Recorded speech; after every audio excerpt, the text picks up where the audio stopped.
Assalamualaikum warahmatullahi wabarakatuh. Selamat datang kepada para mahasiswa semester 1 pada mata kuliah Psikologi, Pendidikan, dan Bimbingan. Pada pertemuan kali ini, kita akan membahas mengenai pembelajaran peserta didik. Mungkin teman-teman sekalian sering mendengar istilah atau kata pembelajaran dalam kehidupan sehari-hari. Namun, pada pertemuan kali ini kita akan membahas makna, definisi, dan ciri-ciri pembelajaran serta hasil belajar dari perspektif psikologi. Beberapa para pakar atau para ahli secara umum sering menyebutkan pembelajaran adalah sebuah proses perubahan, yaitu perubahan perilaku sebagai hasil interaksi lingkungan dalam memenuhi kebutuhan hidupnya.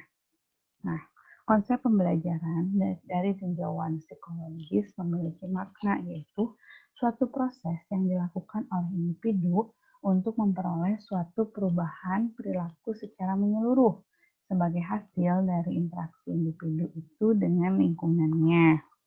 Nah, beberapa prinsip yang menjadi landasan pengertian pembelajaran di sini akan dijelaskan pada slide berikutnya. Jadi inti dari makna pembelajaran di sini adalah adanya perubahan perilaku secara menyeluruh. Nah, perubahan perilaku tersebut hanya dapat terjadi apabila ada proses interaksi individu dengan lingkungannya. Nah, prinsip-prinsip pembelajaran. Pembelajaran sebagai usaha memperoleh perubahan perilaku. Prinsip ini mengandung makna bahwa ciri utama proses pembelajaran itu adalah adanya perubahan perilaku individu. Nah, hal ini bermakna bahwa seseorang yang telah mengalami pembelajaran akan berubah perilakunya. Tetapi tidak semua perilaku itu merupakan hasil pembelajaran. Nah, perubahan perilaku yang merupakan hasil pembelajaran itu memiliki beberapa ciri-ciri. Di sini disebutkan ada 7 ciri-ciri. Saya akan jelaskan satu persatu. Yang pertama, perubahan hasil pembelajaran itu merupakan perubahan yang disadari. Artinya, individu yang mengikuti proses pembelajaran menyadari bahwa pengetahuannya telah bertambah, sehingga keterampilannya pun bertambah, maka akan berdampak atau berakibat pada dirinya yang akan lebih merasa percaya diri. Nah, jadi orang yang berubah perilakunya karena mabuk tidak termasuk dalam pengertian perubahan karena pembelajaran, karena yang bersangkutan tidak menyadari apa yang terjadi dalam dirinya. Nah, jadi perubahan perilakunya itu harus disadari sehingga memberikan efek adanya perubahan, adanya penambahan pengetahuan, keterampilan, dan menyebabkan individu tersebut lebih percaya diri. Seperti itu ya. Nah, yang selanjutnya, perubahan itu bersifat kontinu atau berkesinambungan.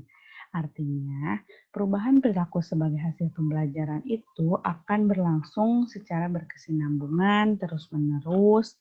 Artinya, perubahan yang terjadi itu dapat menyebabkan perubahan perilaku yang lain.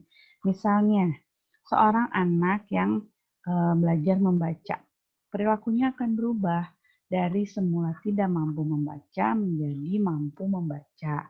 Kecakapan dalam membaca menyebabkan ia lebih baik lagi dan dapat belajar lebih banyak lagi. Misalnya, ia semula hanya mampu membaca satu kata, kemudian ia mampu membaca frase, membaca kalimat, membaca satu paragraf, bahkan membaca satu buah cerita. Nah, dengan perubahan yang bersifat kontinu ini, ia memperoleh perubahan perilaku yang lebih banyak dan lebih luas, seperti itu. Selanjutnya, yang ketiga, perubahan yang bersifat fungsional.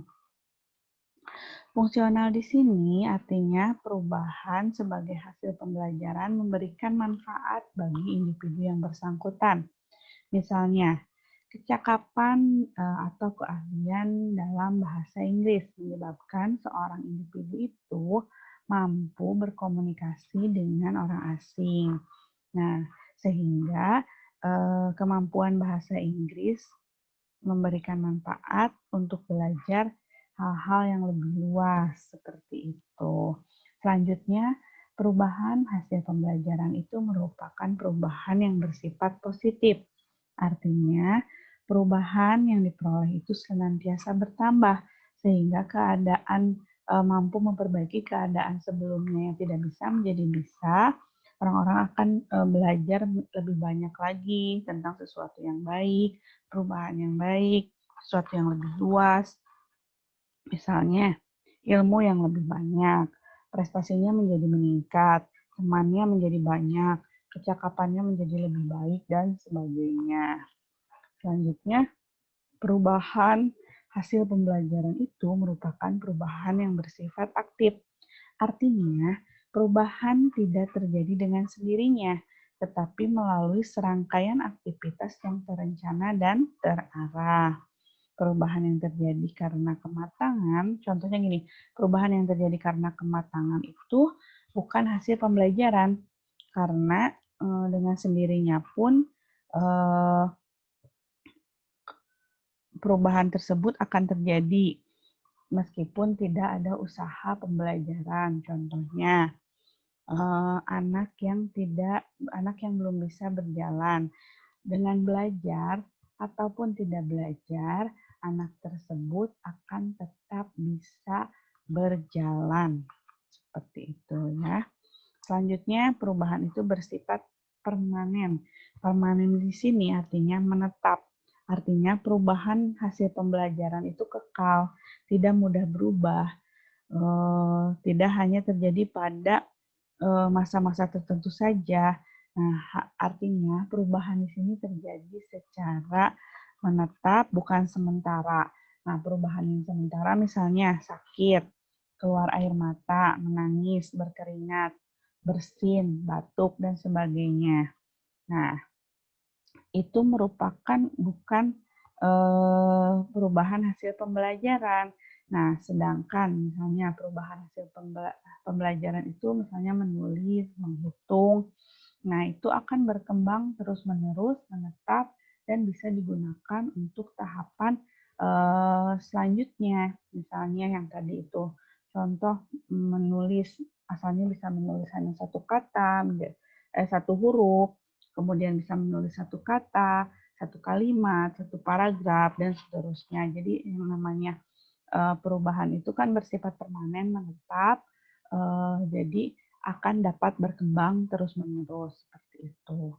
Selanjutnya perubahan itu bertujuan dan terarah. Artinya, perubahan yang terjadi karena ada sesuatu yang akan dicapai.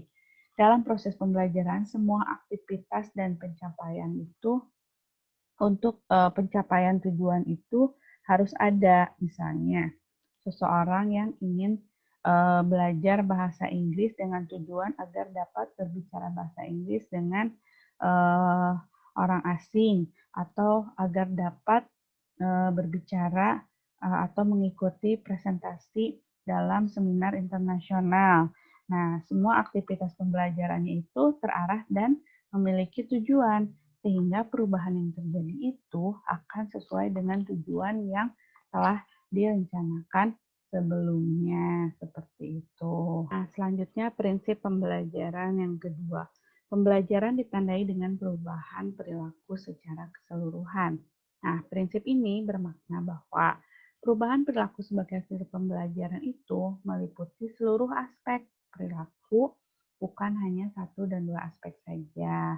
Misalnya, perubahan hasil pembelajaran itu meliputi aspek kognitif, afektif, dan psikomotorik, seperti itu. Contohnya siswa yang melakukan pembelajaran dalam bidang seni musik, maka ia akan memahami bahwa bagaimana musik tersebut dimainkan, kemudian afektifnya mampu memainkan alat musik itu dengan baik, dan psikomotoriknya itu mampu menggunakan dan memainkan alat-alat musik dengan baik. Nah, jadi pembelajaran itu tidak hanya menghasilkan perubahan dalam satu atau dua aspek saja, tetapi harus merupakan perubahan perilaku secara keseluruhan, mengikuti aspek kognitif, afektif, dan psikomotorik seperti itu. Kemudian selanjutnya yang ketiga, pembelajaran itu merupakan sebuah proses. Nah, prinsip ketiga ini bermakna bahwa pembelajaran itu merupakan aktivitas yang berkesinambungan secara terus-menerus. Oleh sebab itu, sebagaimana yang dijelaskan sebelumnya, bahwa pembelajaran itu tidak statis tetapi dinamis. Selanjutnya yang keempat, pembelajaran terjadi karena adanya yang mendorong dan adanya tujuan yang hendak dicapai. Nah, prinsip ini bermakna bahwa aktivitas pembelajaran itu terjadi karena adanya kebutuhan yang harus dipenuhi, adanya tujuan yang ingin dicapai, seperti itu ya. Yang terakhir, pembelajaran merupakan bentuk pengalaman. Nah, pengalaman pada dasarnya itu adalah kehidupan melalui situasi yang nyata dan memiliki tujuan tertentu. Pembelajaran merupakan bentuk interaksi individu dengan lingkungannya, sebagaimana yang tadi disebutkan. Nah, sehingga banyak memberikan pengalaman pada situasi nyata. Perubahan perilaku yang diperoleh dari pembelajaran ini pada dasarnya merupakan sebuah pengalaman. Jadi hal ini berarti bahwa selama individu mengikuti pembelajaran, hendaknya tercipta suatu situasi kehidupan yang menyenangkan, sehingga memberikan pengalaman yang berkesan pada individu tersebut. Selanjutnya kita masuk ke proses pembelajaran. Apa saja yang ada dalam proses pembelajaran? Nah, sebagaimana telah dijelaskan sebelumnya, bahwa pembelajaran adalah sebuah proses individu mengubah perilaku dalam upaya memenuhi kebutuhannya. Nah, individu tersebut akan melakukan kegiatan belajar apabila ia menghadapi situasi kebutuhan dalam interaksi dengan lingkungannya. Nah, jadi gini ya, pada dasarnya tidak semua kebutuhan itu mengharuskan individu untuk belajar. Ada kebutuhan yang dapat dipenuhi dengan insting atau naluri. Sebagai contoh gini, bayi menangis karena lapar. Menangis merupakan insting sudah ada sejak lahir.